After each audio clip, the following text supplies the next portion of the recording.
नमस्कार, मैं त्रिनाथ और आप देख रहे हैं रेडियो इंडिया। जैसा कि आप सब लोग जानते हैं, महाराष्ट्र में जो सियासी घमासान चल रहा है उसके पीछे की असल पटकथा और असल कहानी क्या है, इसके बारे में थोड़ी सी जानकारी आपको देना चाहते हैं। उससे पहले अगर आप चैनल पर नए हैं तो सब्सक्राइब कीजिए, फेसबुक पर देख रहे हैं तो फॉलो कीजिए, इसके अलावा किसी अन्य प्लेटफॉर्म पर देख रहे हैं तो हमें जो भी सिस्टम हो वो हमें फॉलो करते रहने का, उसे ज़रूर अपनाएं। तो नमस्कार। जिस तरह से महाराष्ट्र में ये लगातार सियासी घमासान चल रहा है शरद पवार और अजीत पवार के बीच में, उसको देखकर अब ये कयास लगाया जा रहा है कि हो सकता है कि महाराष्ट्र में एक दूसरा उद्धव ठाकरे तैयार हो रहा है।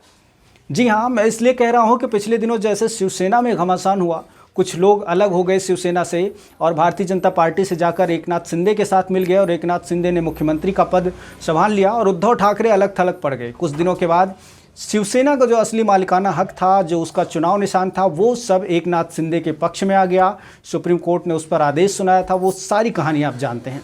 ठीक वैसे ही एक कहानी महाराष्ट्र में फिर से दोहराई जा रही है, जबकि शरद पवार यानी एनसीपी के जो प्रमुख हैं, शरद पवार और उनके भतीजे अजीत पवार के बीच ये कहानी चल रही है। अजीत पवार ने हाल ही में कुछ अपने साथियों के साथ मिलकर एनसीपी को तोड़ा और भारतीय जनता पार्टी में शामिल होकर उप मुख्यमंत्री बन गए।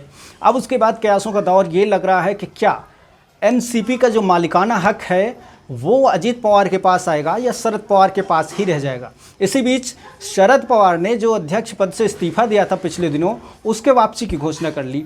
इसके बाद अजीत पवार ने उनकी उम्र को लेकर के टीका टिप्पणी की और अब ये सियासी घमासान लगातार हर टेलीविज़न डिबेट का हिस्सा बन रहा है, सोशल मीडिया पर चर्चाओं का एक हिस्सा बन रहा है। तो आज हम आपको बताते हैं कि क्या वास्तव में जो एनसीपी का असली मालिकाना हक है वो किसके पास रहेगा।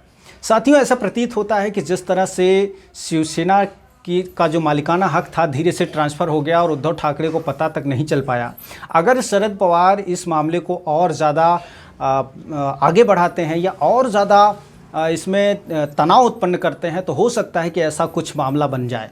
हो सकता है कि अजीत पवार एनसीपी के प्रमुख बन जाएं, असली मालिक बन जाएं और असली वारिस बन जाएं और एनसीपी का चुनाव निशान भी शरद पवार से छीनकर अजीत पवार के पास आ जाए और ऐसे में शरद पवार अलग थलग पड़ जाएं। एक तो उनकी अवस्था ऐसी है कि जिसको लेकर के बहुत ज़्यादा लोग उत्साहित नहीं नज़र आ रहे हैं। शरद पवार के जितने भी करीबी थे उनमें से कई सारे करीबी ऐसे भी हैं जो अजीत पवार के साथ आकर मंत्रिमंडल में शपथ ले ली, मंत्री बन गए और अब भारतीय जनता पार्टी में शामिल हैं। उनमें से कई लोगों ने ये कहा है कि शरद पवार तो उनके गुरु हैं और जब भी उनको ज़रूरत पड़ेगी तो सियासत की चाल समझने के लिए वो शरद पवार के पास जाएंगे।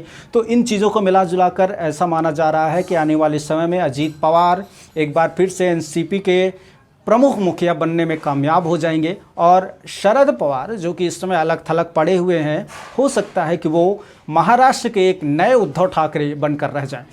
वीडियो कैसी लगी कमेंट करके हमें ज़रूर बताना। अपनी राय हमें अवश्य बताएं कि आखिर क्या ऐसा संभव है जैसा हम कह रहे हैं। क्या अजीत पवार भविष्य के मुख्यमंत्री भी हो सकते हैं क्या महाराष्ट्र के? ऐसा भी हो सकता है, ऐसा भी संभव है क्या? या फिर इस समीकरण में कुछ और नया दांव पेच आपको समझ में आ रहा है? कमेंट बॉक्स में बताएं।